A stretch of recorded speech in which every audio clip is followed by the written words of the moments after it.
وەختتان وەخێر خەڵکە کوردەوار و میدوارم لە هەر کوێ هەن ساق و سەلامەت بن.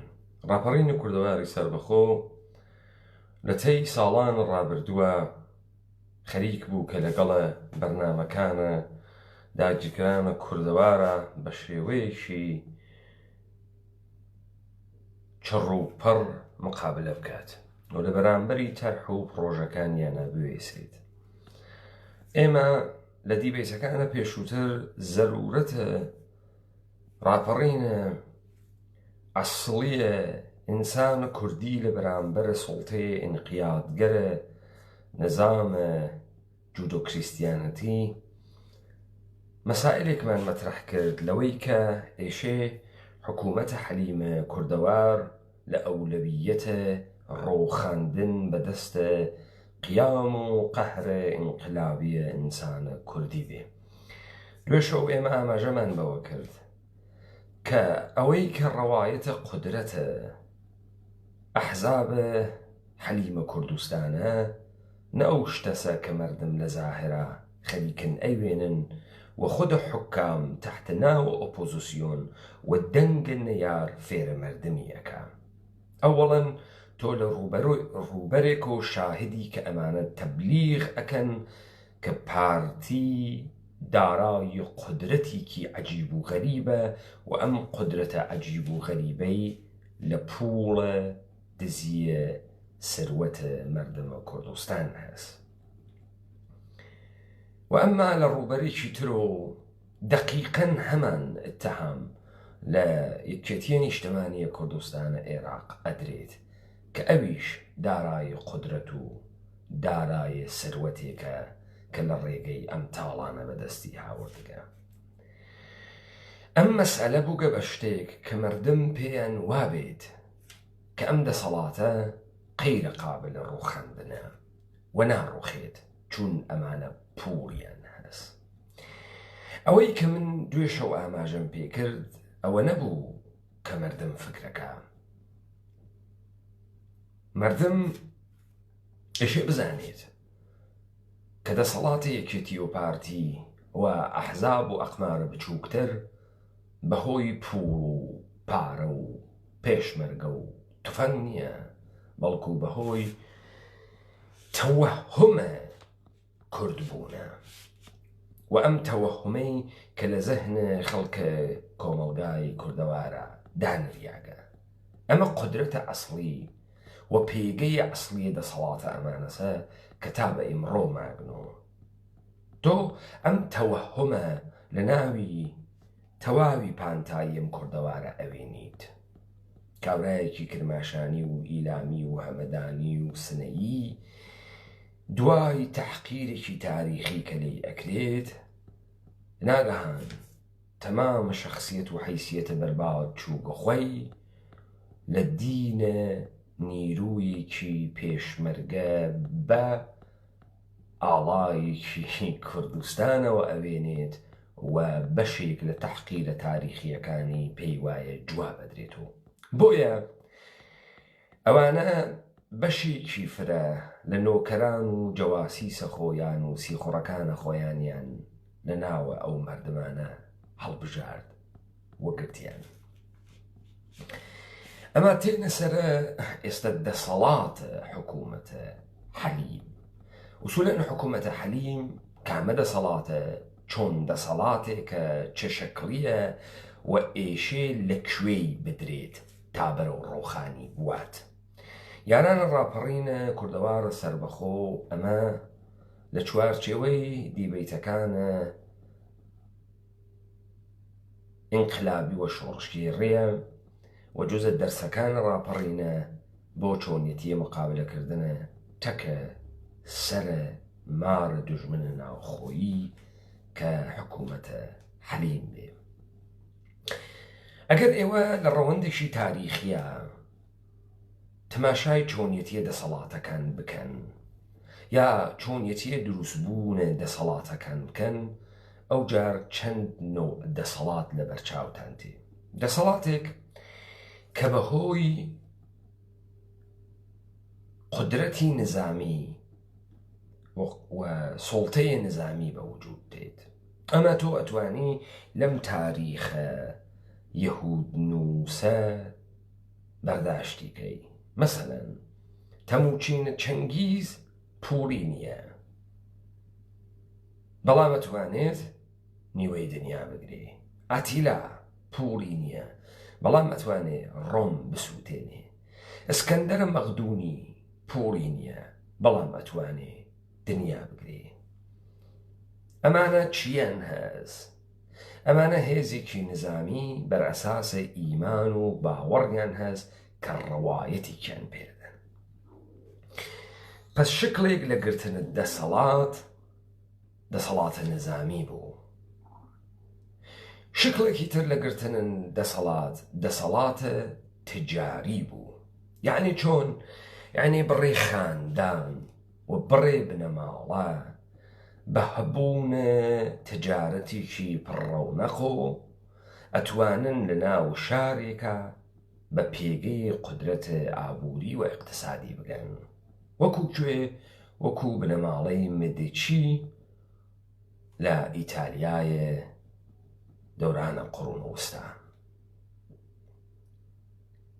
ئەمانە چون سروەتەکەی خۆیان لە ڕێگەی بازرگانی تەکە وڵاتانە دەرەوە بەدەست هاورد، بۆیە مەوردە تەنەفورە مردمەکانە خۆیان نەبوون، چون خاندانە مدیچی و بنەماڵەکانە مدیچی و کەسانێکی تر ئەم سروەت و ئەم پوڵەیان بە ڕاماڵینە گیرفانە ئینسانە ڤینیزی و فلۆڕانسی بەدەست نەهاورد بوو، بەڵکو بە تجارەتە بینوملەلی بەدەستیان هاورد بوو. نوعێکی تر دەسەڵات مەوروسی و دەسەڵاتە بەرزگەییگە کە داستانێکی درێژی هەست و تاریخێکی درێژی هەست.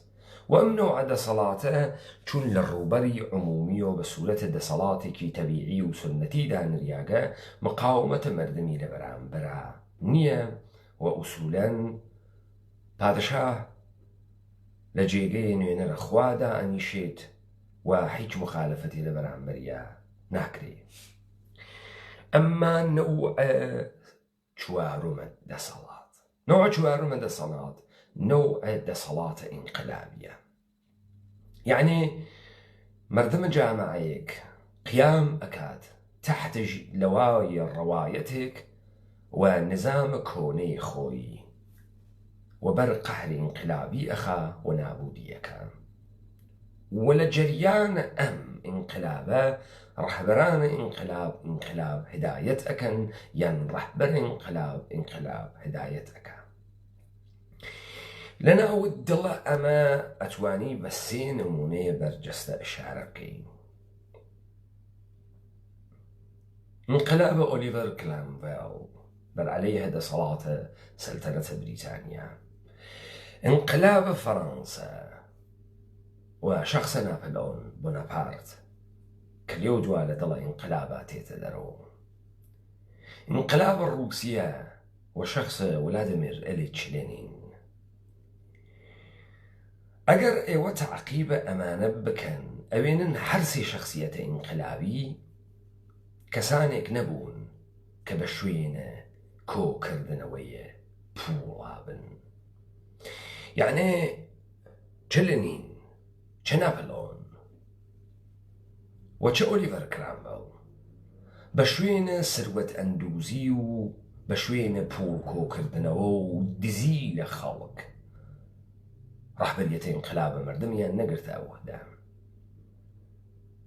ئەمانە دەسەڵاتیان بۆ دەسەڵات گەرەک بوو و مەبنای ئەوەی کە ئەمانە تەبدیل بوون بە ڕەهبەرانە کاریزماتیک کە مردمەکانە خۆیان وەخت خۆی ئەمە بوو، چون ئەمانە لە بەربڵاو پێکردنە دەسەڵاتە خۆیان دەسەڵاتە مردمیشیان زیاو ئەکرد. دەسەڵاتە انقلاب شوروی قدرتی بە مردمە ڕووسیەی شەندا. ناپلۆن بەناپارتیش هەروە.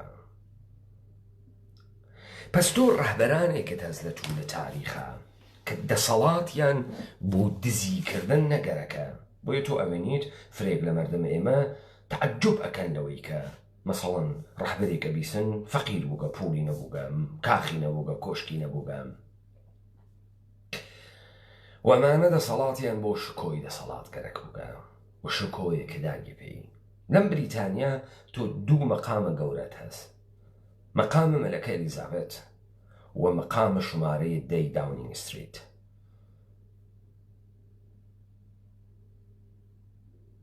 یعنی سەدرە عەزەم نخست وەزیرە بریتانیا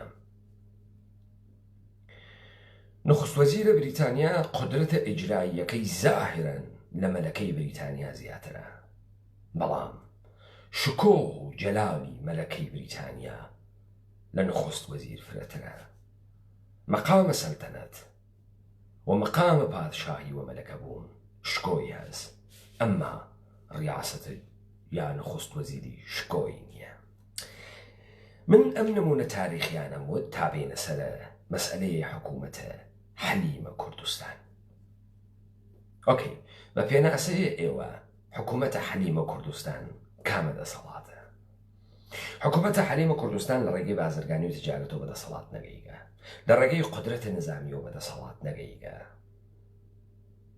لە ڕێگەی وەراست و حکوومەتی یەک لە دوای یەکە باوکە پاشاکانی بەدەسەڵات نەگەیگە لە ڕێگەی ئینقلاب بەدەسەڵات نەگەیگە ئێمە بەچی ئێژین ئینقلاب ئێمە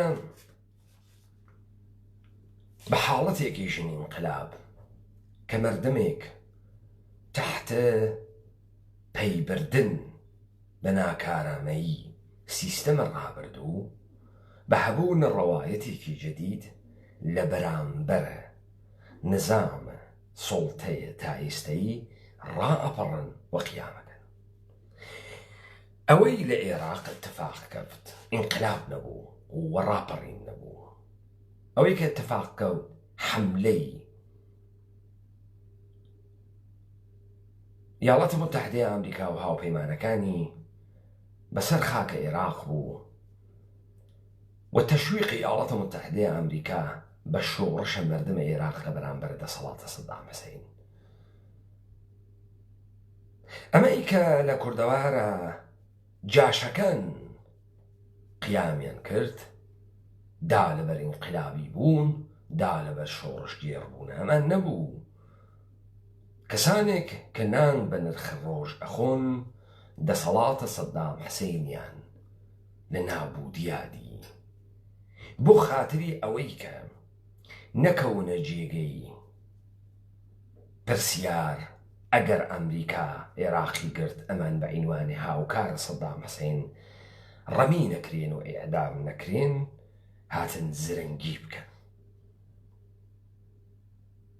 و بە فەرمانە ئەربابە گەورە یاڵەتە متحدەی ئەمریکا زاهرەن ڕاپەڕین لەگرا هیچ ڕەهبەرێکی ئینقلابی مەوجود نییە لەگرا هیچ مەتنێکی ئینقلابی مەوجود نییە لەگرا هیچ مەتنێکی کوردی مەوجود نییە لەگرا هیچ مشت و مڕێکی کۆمەڵایەتی نەکریاگە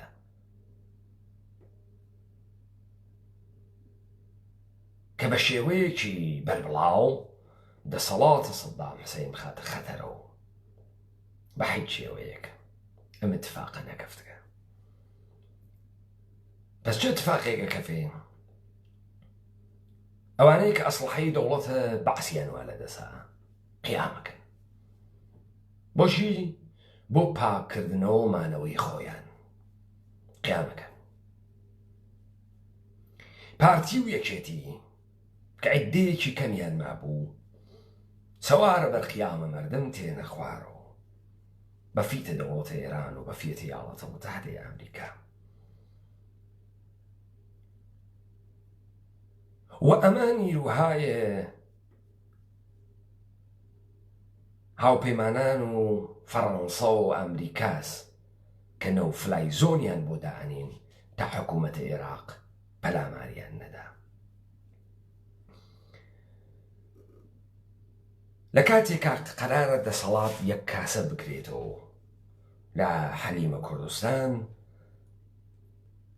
تۆ تۆ شاهدیت کە ئێشێت ئەم هێزەی وە حکوومەتە بەعسی دەرکردە کە هێزە جاشە مسلح و تەبیعەتەن بەشداریکردنە خەڵکی عادیشی تایە وەختێ گڵۆڵەی حاکمیەت کەوتە لێژی هەر کەسێ ئەبێ بە قارەمان و لە کۆمەڵی خەڵک هێز ئەگرێت و پەلامارەدات و تەبیعەتەن خەڵک لەژێرە دەسە حکوومەتە ئێستەبدادیە سەدام حوسێنە ئاعترازی بوو ناڕازی بوو بەڵام ئیرادەی نەبوو بوێسێت تا ئەوەی کە سەدام حوسێن هیچ کوشکریە دەسەڵاتەکەی و ئێوەی شاوتان تێ و کە پەلاماری دریا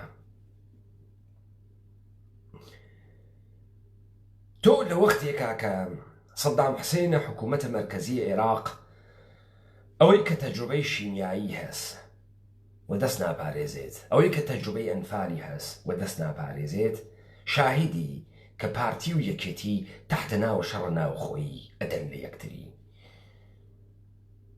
بە ماوەی ساڵها ئەدەن لە یەکتری با لەم وەسەتە چ ئەتفاقێکە کەفێ لەم وەسەتە تەواوی نیروهای مسلح جاش جەزبە نیروهای یەکێتی و پارتیەون و یەکێتی و پارتی بە ئینوانە حیزب مەشروع و حاکم لە کوردستان قبول ئەکەن لەبەرەوەی کارنامەی دێرینەیە خۆیان پاک بکەنەوە شەڕە ساختەگی و شەڕە مهەندسی بووگە نێوانە پارتی و یەکێتی بۆ گرتنە دەسە دەسەڵاتە لەلایەنە دوو بنەماڵەیە بێدەسەڵاتە بێقودرەتە بێهێزە دار دەسە کشوەرەکانە منتەقە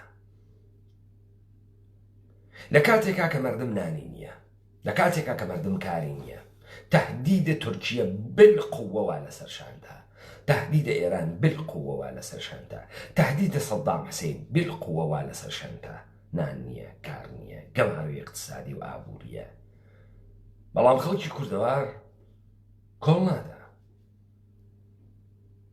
خەڵکی کوردەوار ناڕواتەوە وەج بە وەج بەبەرەو بەغا بەڵام ئمڕۆ ئیستدلالەکانیان بۆ خۆفرۆشیە زیاتر ئەمەسە کە پەلامارمانەدەن تۆ براکەم ساڵە 92 تهدید ئەمانتە گشتی لەسەر شانە بوو شەڕە ناوخۆی دەکرد وە فیشەک یەکترتان داهدووری ئەمە پەلان بوو لە ژێرە سەدام دخاڵەتی تیا کرد لەم لامۆ ئێران دخاڵەتی تیا کرد لەولاوە تورکیە دخاڵەتی تیا کرد دەبابەکانە سیویەکە ئابتانوا لە بیرە ڕاماڵینە یەکێتی تا پێنجوێنتانوا لە بیرە تۆپەکانە سپای پاسداران و ئەرتەشە ئێران و سپای پاسداران لە ناو یەکێتیتان لە بیرە چۆن ئەمانە نهاتنم بستە خاکە بگرن وەختی بەڕاحەتی جەلالە تاڵەبانی دەست شەندەی سپای پاسدارانەوە لەوێ داینیاگە سەدام حوسێن تورکیە ئێران گشتیان هاو کاسن لەم داستانە حکوومەتە حەلیمە کوردستانە تەماشاکەن وەختی تۆ هاتی کوردیەتت کوشت ئەو جار ئێشێ کوردیەتە چمکی و مەفهومی کاکوژی کوردیەتە ئیتنیکی قەومی لە دایک پەیدا بێت کە پەیدا بوو ئێشێ ئەم کوردیەتە جێگەیەکی بێ بۆ ئێعترازکردن کانونێکی بێ بۆ ئێعترازکردن دەنا ناوێت دەنا ناکرێت دەنا ئیمکانی هەست بترازێت لەدا تۆ ئەحزابی بۆ دروستەکەی هەر کەسێ کوردە و فرەفرە ناڕەحەتە بەم وەزیەتە کە بەسەری هاتگە ئیستە کریاگە بکە و قەوم و ئیتنیک بێ بچێتە ناوە ئەحزاب و ئەحزاب ئەکەن بە ئادرسە ئینسانە مخالف و مۆعتەرز تحقیرێکی تاریخیە خواتە سەرشانە ئەم کوردەی کە کریاگە بە قەوم و ئیتنیک ئەم سنوورانەی کە دیاریەکەن وێژن ئەمە کوردستانە ئەوەی شکلێت تەورەدا تحقیرێکی تاریخی لە دوا کەوتو بوون و شاخاوی بوون و دێهاتی بوون و شوان بوون و ئەلکەن بوون و عەجەم بوون و ئەمانەی کە لەسەر شانە کوردەکرێ ئێشێ ئیستە بۆم کوردە لە منزەر ملی و کانونێک دروست بکەن بۆ دیتنەوەی ئارزووە خەفەبووگە تحقیر کریاگەکەیان لەذا نەک دانی قەبارێک بە ناوی دەوڵەتێکی مستەقل بەڵکو دانی حاڵەتێکی دوو فەکتۆی ژێر تەجاوزە دائیم ئەو جار ئەتوانێت تحقیر تاریخی کوردەکانی تر جواب بداتەوە. ضرورەتە وجود حەلیمە کوردستان نابودیە کوردیەت ئینسان کوردی وە سەرزەمینە کوردەوارە بەتایبەتی ئەم بەشە بچوو کراوە ئتنیکی قەومیەی بەناوە کوردستانە داگیرکراو لەلایەنە ئێران لەلایەنە تورکیا و لەلایەنە سووریا و عێراق. ضرورەتەکەی ئەمەسە کە تۆ جەمعیەتی ئەم مەردمەیانە پێ کۆنتڕۆڵکەی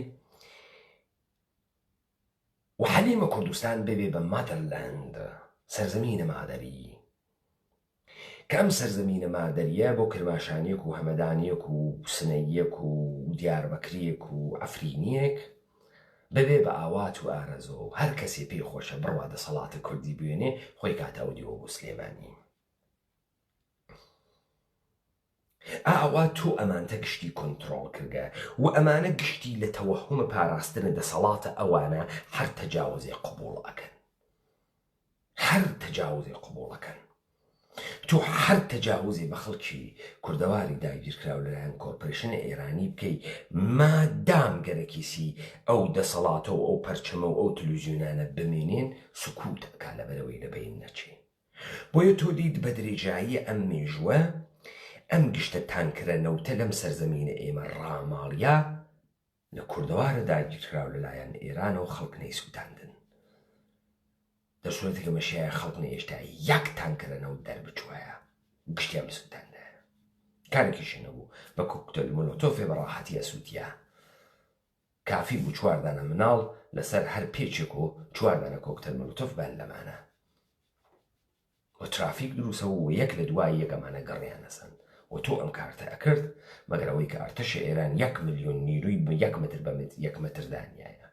ئەم اتفاق نەکرد بۆ چون مردم لە تەوەهومە ئەماسە کە ئەمە سەرزەمینە مادەریە. ئەگەر هەر ئەمە قبوڵکەین ئەمە یعنی هەتایە کورد فەوتیە. کورد بوو بە 3 ئوستانە دهۆک و هەولێر و سلێمانی کە ئیستا حکوومەتهای دەرەبەجیان بۆ دائەنین بنەماڵەی بارزانی و بنەماڵەیە تاڵەبانی. ئەگەر لەمە تێگەیون ئەو جار ئێوە پەی ئەوەن دەسەڵات و حکوومەتە حەلیم لە شکڵە هیچ دەسەڵاتێکان نەبوو. مشتێ دەستنشاندەیە حارسە پوڵ کە نە بە تجارەت نە لیاقەتە تجارەتیان بووگە نە لیاقەتە ئینقلابیان بووگە نە قودرەتە نیروی نظامیان بووگە. ئیستا ئەمانە هاتکن چیان گەرەکە؟ ئەمانە شکۆیان نەگەرەکە و شکۆی دەسەڵاتیشان نەگەرەکە. بۆیە تۆ ئەوێنی ئەمانە هەرچی بچووکتریش ئەوونۆ زیاتر حەزی پێیەکەن چون یەک شتیان گەرەکە. نەقڵە بوویە پۆل بریمر حاکمە ئەمریکایەکە وەختی هاتبووە کوردستان هاتبووە عێراق ئەمانە چوبوون بیوێنن نەقلی کردبوو کە من ترسیان بمانە داوای استقلالکەن بەڵام هاتن داوای پوڵیان کرد. میشتم فرا ئاسانەوە پوڵم پێیاندا. کەسانێ وەکو بنەماڵەی بارزانی و بنەماڵەی تاڵەبانی کەسانێک کە تحقیرێکی تاریخی بووگن، کەسانێک کە ئینسانهایەکن نە لە شەخسیەت نە لە شەرافەت و نە لە کرامەت بوویان بردەگە لذا شکۆی دەسەڵات تێناگەن وەکو لێنین وەکو ناپۆلۆن بۆناپارت وەکو ماو تسەتونگ. ئەمانە لە شکۆی دەسەڵات تێناگەن، ئەمانە پوڵ ئەناسن پوڵ.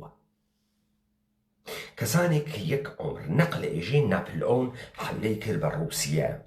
لەشکرە ڕووسیە وتی ئێمە بۆ شەرەف شەڕ ئەکەین، ئێوە بۆ پوڵ. ناپلئۆن جوابی داوە هەر کەسێ بۆ شتێکە نێسی شەڕ ئەکا. ئێمە پوڵمان نییە شەرەفتان نییە. ئەمانە وەختێک هاتن لەوێ دایان نان و مەئموریەتیان پێدان. یەک ئارزووی کورد بوون بە فەساد و نابودی بکێشێنن، قەبارەیە کوردەوار بچووکتر و بچووکتر و بچووکتر بکەن بۆ خاتری ئەوەی کە تو بتوانیت بە سروەت بگەی لە ڕێی سامانە سروشتیەکانی ئەم کوردەوارە و سروەتە مەردەمە کورد، تۆ کافیە مەردەمە کورد لە تەواوی منتەقا فاسدکەی تا گشتی کەس لە زەهنیا شکۆ بکوژێت، شکۆمەندی بکوژێت، نەمێنێ لە زەهن ئینسانە کوردیا شکۆ. لە زەهنە ئینسانە کوردیا کوردیەت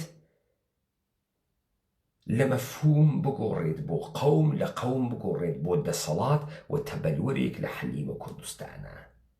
و ئیستە تەمامە کورد قودرەتی ئەوەوێتە کە ئەمە حەلیمە بپارێزێت. ئەمە کارکردە حەلیمە کوردستانە. خۆ ئێمە ئێشێ چۆن ئەم حەلیمە لە کار بخەین و بۆ ئێشێ لە کاری بخەین؟ ئێمە دوژمنێکی ناوخۆیمان هەست کە زۆر قودرەتمەندە بەناوە حەلیمە کوردستان. قودرەتەکەیشی وا لە ئەوەی کە ئیدعا ئەکا کوردە و حەج قودرەتیشی تر نییە، پوڵ و سروەت و کاغەزی گیرفانی و دەردن نەنەی ئەخوا.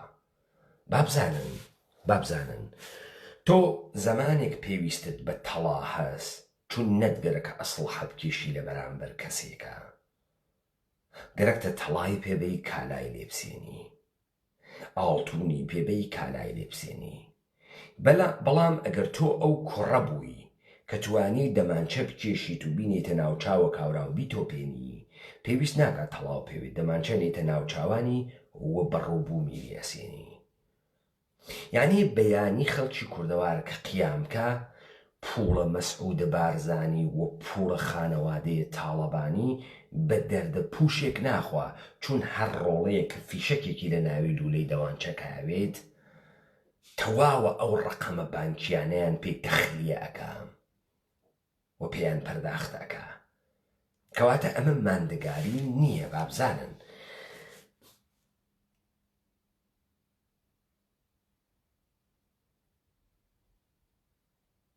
ئەمە ماندەگاری نییە. ئێمە ئێشێ ئەم تەوەهمە کە بەناوە قەسری ئاواتەکانی ئینسان و کوردی بەناوە حکوومەتە حەلیمدان ریاگە بیڕۆخێنین بۆ لەبەر خاترەوەی کوردیەت نەجات بین. دوو، ئەو سوستکردن ئیرادە، ئەو دەسەکە خریاگەسە ناوە ئێمە بە پوڵە نەفت و ئەو خۆخوریە کە لە جامعیە کوردەوارە ئەکرێت تەحتە ناوە فەساد، پوڵپەرستی، فەساد بێ هەوسارە جنسی کە خەریکە بە پەترۆ دۆلارەکانە کەرکووکەکری، وا بۆ هەر پەردەیە بەکارەتێ لە هەولێر و سلێمانیە 3000 دلار ئەدەن بە کەنیشتی سەقزی و سنەی و کرماشانی و ئیلامی. ئەوانە وا خەریکن بەو پێترۆدۆرانانە فعالی جامعی مەدەنی و تێکۆشەری جامعی مەدەنی دروستکەن، هەر بەو پێترۆدۆرانانە کۆنسرت ئەگێڕن بۆ ئیبراهیمی تاتڵیس و کۆنسرت ئەگێڕن بۆ شدان پەروەر و کۆنسرت ئەگێڕن بۆ ئۆردوغان و کۆنسرت ئەگێڕن بۆ ئەحمەدی نژاد و حەسەنی ڕەوحانی و جەواد زەریف و بۆ تەمامی ئەوانی منتەقە و ڕوو ئەکەن لە مەردەمە کورد و ئێژن کێشەی کورد بە ئەسڵەها هەڵناوێ بە سیاسەت، تجارەت و بازرگانی هەلەوێ. ئەمە مەئموریەتە ئەمانەسە کە ئێمە لە زەرفە 50 ساڵە ئایندە بە تەورە مطلق نابودمان کەن و حەجێکمان لێ نەمێنێتەوە.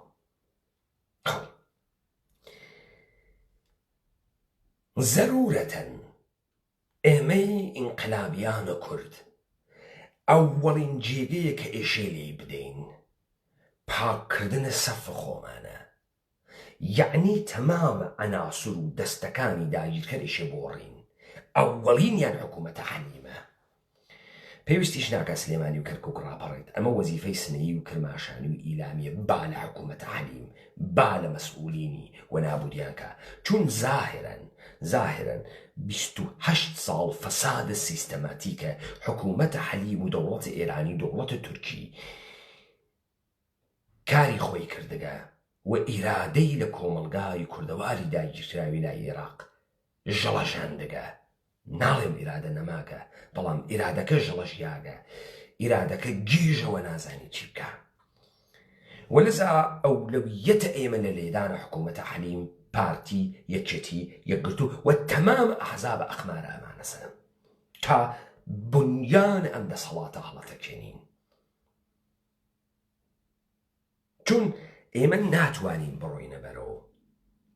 ئێمە بۆ خاتری ئەوەی کە ئینسانە کوردی بۆ شکۆمەندی، بۆ شکۆویستی، بۆ گرتنە دەسەڵات، بۆ شکۆی دەسەڵاتەکە بۆ ئینسانە کوردی وە سەرزەمینە کوردەوار بگەڕێنینەوە ئیشێ ئەم تابلۆ بشکێنین. هیچ چارێکی تاریخیمان نییە ئیلا کە ئەمانە ئیشێ بە تەورە مطلق نابوو بکەین. دەنا وەزئیەت لەمە خراپتر و خراپتر ئەبێت. دەسەڵاتی پیسکەی حەلیم ئێوە شاهدن، نە قودرەتیان بۆ شکۆگەرەکە، نە شکۆ ئەناسن. بۆیە مەسەڵەن تۆ تەماشا ئەکەی هەر ئەو قسمەتەی کە پارتی پێژن کە دەم لە کوردایەتی ئیشێ بدات و نێسی و مەتنی نییە و درۆ ئەکا و ئەمانە داردەسە ئستیخبارات منتەقەن کە تەنیا قودرەتی کاسیان ڕەوایەتە کوردیەکی جەعلی ساواک دروست کردگە. ئەمانە ئیستە مەشیایە تەمامی حەول و تەقەلایان ئەوە بوایە ئەم خاکە کوردەواریانە یەک دەست و یەک پارچە کردایە. ئەمە ئادۆڵف هیتلەر بوو کە ئاڵمانی بە ئیتحاد گەیان. ئەمە ناپلۆن بۆناپارت بوو کە قەبارەی گەورەی فەڕەنسای دادڕی. تۆ لەگرا تەحەممولە حکوومەتت دەرەبەگی ناکەی، سەرانە عەشیرەیی ناکەی، قەڵەت ئەکا سلێمانی شەیپورە خۆی لێدا با پەلامارە یەکێتی بدەم سافی بکەم 300,000 لێ بکوژم عینی خیاڵم نییە، چون کوردەواری پێ دەکەم. لەگرا پارتی و یەکێتی هەرتکیان دوو قەمەرە بچووکە پۆفیوزن کە هاتکن بە دزیە لە خاکە کوردەوار پوور بخەنە گیرفانیان تا ئەو ڕۆژەی مەئموریەتەکە تەواوێ وەختی تیانە هەڵدان بە ڕاحەتی بچن لە وڵاتێکی دنیا پاڵبەن و نەسڵە کەسیفیان ئەدامە با. بۆیە تۆ ئەوێنی حتا لەم ئیدعا بچووکە کە ئەیکەن بە عنوانە ئەوەی کە ناسیۆنالیزمیان هاپی و بەشون سەر بەخۆی یاڕۆن و دەوڵەتە کوردی دروستەکەن و دەسەڵاتە کوردین کاورە جورئەتی نییە ئەم سێ ئوستانە بکاتە 4 ئوستان، ئەم سێ ئوستانە بکاتە یەکێک. جورئەتی ئەوەی نێبیکە. تۆ 96 92 تا 96 یەکترتان هاڕی وەختی حیچێنەون. ئیستە لە کێ ئەترسن بەن لە یەکتری؟ لە کێ ئەترسن ئەوێکیتان زاڵوێ بەسەر ئەوێکیە؟ ڕژیمە بەعستان نەهاورد خۆ هاوردتان، ئێرانتان نەهاورد خۆ هاوردتان. ئێوە دائیمەن کەواسوورە بە لە لەشکەرانە داگیرکەر بوون. پس ئەمە تەوجیه نییە، نە، ئێوە تەواوی کارهایە کە گرتان لە ئیرادەی خۆتانە نەبوو، فەرمان و دەستورتان پێدرا بوو کە ئەنجامی بدەن. ئێمڕۆژ فەرمان و دەستورتان وا پێ وەختی مەرحەلە بە مەرحەلە ئینسانە کوردیتان فاسد کرد دەسەڵاتت دەرە بەگایەکە بچەسپێنن و لە ڕاستای فەسادە مطلقا کارکەن. تماشاکەن خەڵکی کوردەوار، تەمامی فعالینی حەوزەی جامعەی مەدەنیە کوردەواری داگیرکراوە لای ئێران بە پوڵ و دۆلارە نەفتیەکانە کەرکووک دروست بوون. ئەنیستیتۆ کورد و تاران و بارامە وڵەتنێژی حقوق مستەقیمی لە پارتی ئەگرێت. شەخص مەلا بەختیار و یەکێتی تەمامە NGOکان کۆمەڵگای مەدەنی و فعالیەتە مەدەنی لە کوردەواری ئێمە ساپۆرت کرد بە دەستور سپای پاسداران. پەکەکە و کۆمەڵە و دموکرات بەمانە حقوق ئەدرێن و بەمانە ئەمێنێنەوە بۆ فەسادە مەردەمە ئێمە. ڕۆڵیان بوو لەوەی کە بە دۆلارە نەفتیەکانیان کەنیشەکان ئێمە بکەنە قەحبە وەکردیان.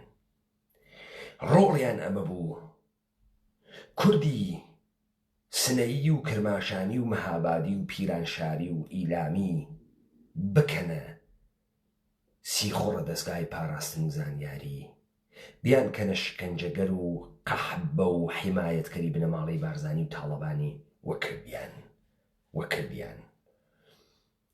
ئەم کارانەیان کە کرد گشتی لە ڕاستای کوشتن ڕۆح ملیە کووردا بوو. ئەمانە مستەقیمەن دەستیان خستگە سەناوە ڕۆح ملیە کورد و مستەقیمەن مەئمور کردیاگەن سروەتێ بماشێن و لەم خەڵکە کووردە و تەواوە کوردی پێنابوو بکەن و دەربچن. بۆیە بابزانن ئەمانە پێگەی مردمیان نییە و خەڵکی کوردەوار بابزانن ئەمانە سەردەمانێ کریاون بە تەبەلور و جسمیەتە ئارزووی کوردی ئەوە ڕاپەڕینە کوردەوارە سەربەخۆ پۆتکێکی هەڵگرت و ئەم ئارزوویە ڕۆخاند. پس بەرنامەی ئەوەڵیان تەواو بوو. حەلیمە کوردستان و پێشمەرگەی چەپڵە گەوادی هێزە گەوادەکانی لە دوژمنە کەسیف ئێمە کەسیفترن، خوێنیان مباحە، وجودیان مباحە و ئینسانە کوردی ئیشێ نابودیان کە. ئەمە دوو هەر کوردێک لە بەشەکانی ترە کوردەوارۆ یارمەتی و حکوومەتە حەلیم حیزبەکانی بکات لە منزەرە عمومیە خەڵکی کوردەوارەوە خائینێ بە سەرزەمین، خوێڕیە بە سەرزەمینە و خوێنی مباحە. ئەمانە گشتیان دەسیان، یعنی ئێمە ئەگەر مەجبور بووین هەزاران نەفەر لە خۆمان تەسویەکەین شەبیکەین.